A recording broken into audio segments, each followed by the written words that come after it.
सासू माँ की नई सहेली। प्रिया किचन में चाय बना रही होती है और सुमन ड्राइंग रूम में बैठकर मजे से टीवी देख रही होती है। तभी दरवाजे की घंटी बजती है। प्रिया, जरा देखना तो कौन आया है। देखती हूँ मम्मी जी। प्रिया दरवाजा खोलती है तो सामने पड़ोस वाली विमला आंटी खड़ी होती है। नमस्ते आंटी जी, कैसी हैं आप? मैं तो बिल्कुल ठीक हूँ बेटा, पर तेरी सास को क्या हुआ है? आजकल कहीं दिखती ही नहीं है। जब देखो तब टीवी के आगे जमी रहती है। अंदर तो आइए आंटी। अरे ओ दीपक की अम्मा, कहाँ हो? अरे विमला, आओ आओ, क्या बात है, बड़े दिन बाद याद आई तुम्हें मेरी। मैं तो हमेशा ही तुम्हें याद करती हूँ, पर तुम ही गायब रहती हो और आजकल तो बाहर भी नहीं आती जाती। तबीयत तो ठीक है ना तुम्हारी? अरे तबीयत को क्या होना है, इस उम्र में तो कुछ ना कुछ लगा ही रहता है। मेरी छोड़ो, तुम ये बताओ कि क्या चल रहा है गली मोहल्ले में।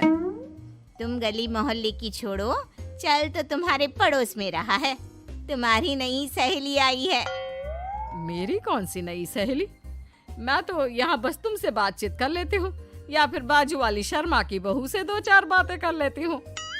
इसीलिए तो कहा कि तेरी नई सहेली आई है। अब कोई पड़ोस में आया है तो बात तो होनी ही है। कम से कम इसी बहाने हमारा भी एक ग्रुप बन जाएगा। फिर सब मिलकर अपनी बहुओं की शिकायतें किया करेंगे। दोनों हंसने लगते हैं। तभी प्रिया चाय लेकर आती है और सामने टेबल पर रख देती है। दोनों चाय पीती हैं और बातें करते हैं। चलो मैं चलती हूँ, अब कल मिलते हैं। राम राम। अगले दिन प्रिया किचन में कुछ काम कर रही होती है और सुमन आराम से सोफे पर बैठकर मटर छिल रही होती है। तभी डोरबेल बजती है। प्रिया दरवाजा खोलती है तो सामने उनकी नई पड़ोसन खड़ी होती है।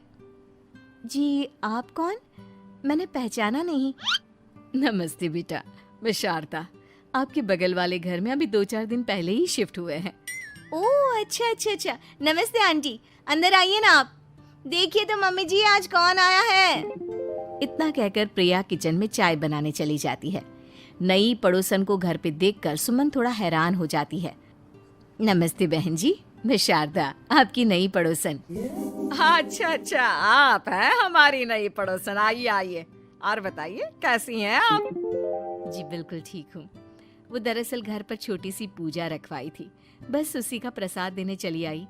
सोचा इसी बहाने नए पड़ोसियों से भी मुलाकात हो जाएगी। ये तो बहुत अच्छा सोचा आपने। सुमन प्रिया को आवाज लगाती है। अरे ओ बहू, जरा चाय पानी का तो आके पूछ लो। ये आजकल की बहुएं भी ना, जब तक बोलो नहीं तब तक कुछ नहीं करेंगी। आई मम्मी जी। प्रिया चाय लेकर आती है। दोनों बैठकर चाय पीती हैं और खूब सारी बातें करती हैं। अच्छा बहन जी, अब मैं चलती हूँ, फिर मिलते हैं। अब तो आना जाना लगा ही रहेगा।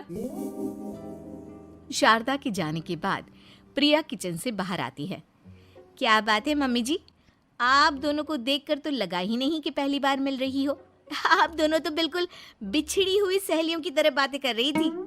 अरे जब दो औरतें मिल जाती है ना, तो बातें अपने आप ही निकल आती है। अब तू अपने काम पर ध्यान दे, बातों पे नहीं। ऐसे ही कुछ दिन बीत जाते हैं। अब सुमन और शारदा अच्छी सहेलियां बन गई होती हैं।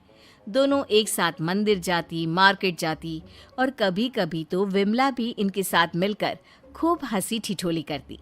एक शाम तीनों बैठकर सुमन के घर पर चाय पी रही होती हैं कि तभी बहुत तेज बारिश शुरू हो जाती है। सुमन जोर से प्रिया को आवाज लगाती है।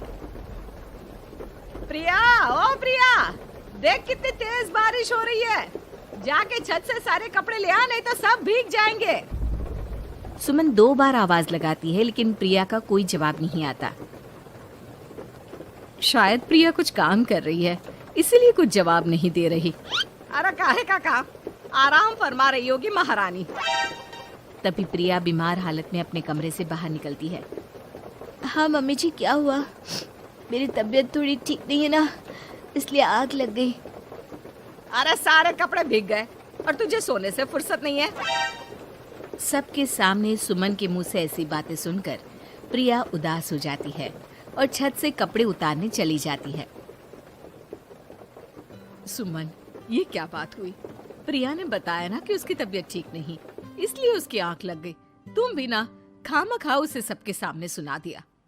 अरे आप नहीं जानती शारदा जी, कुछ बहुएं ना बहुत आलसी होती है, घर का एक काम नहीं करना चाहती। ऐसा नहीं है सुमन, तुम्हारी बहू तो बहुत प्यारी है, तुम्हारी सारी बात भी तो मानती है।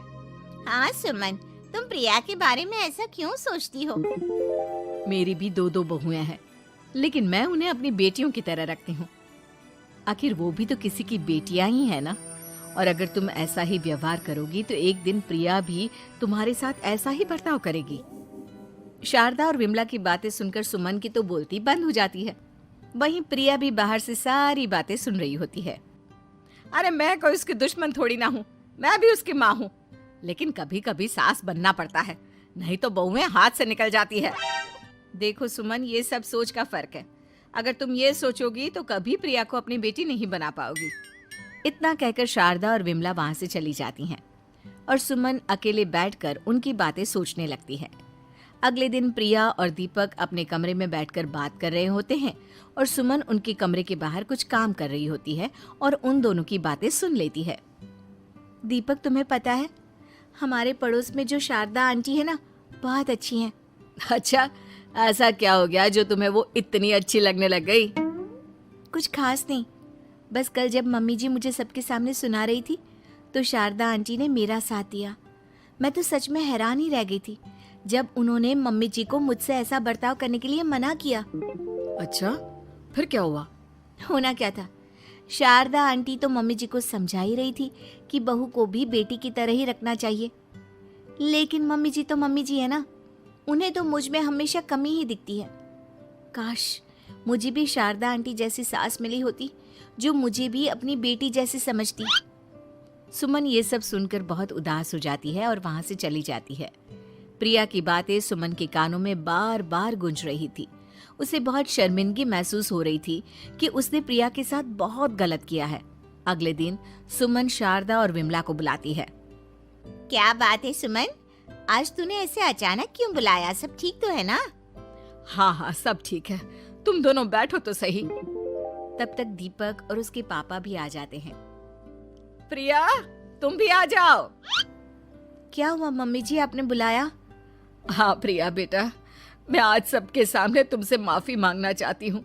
मैंने आज तक तुम्हारे साथ बहुत बुरा व्यवहार किया है, लेकिन तुमने कभी भी मेरे साथ बुरा बर्ताव नहीं किया। मुझे अपनी गलती का एहसास हो गया है, हो सके तो मुझे माफ कर देना। प्रिया अपनी सास की बातें सुनकर हैरान हो जाती है। उसकी आंखों में आंसू आ जाते हैं। प्लीज मम्मी जी, आप मुझसे माफी मत मांगिए, मैं भी आपकी बेटी ही हूँ। वैसे एक थैंक यू तो मेरी नई सहेली को भी बनता है, जिसकी वजह से मुझे मेरी गलती का एहसास हुआ। शारदा बहन, आपका बहुत बहुत शुक्रिया जो आपने मेरी आंखें खोल दी। अरे क्या सुमन, तुम भी ना। तो फिर इसी बात पर चाय और पकोड़े हो जाए? हाँ हाँ, क्यों नहीं।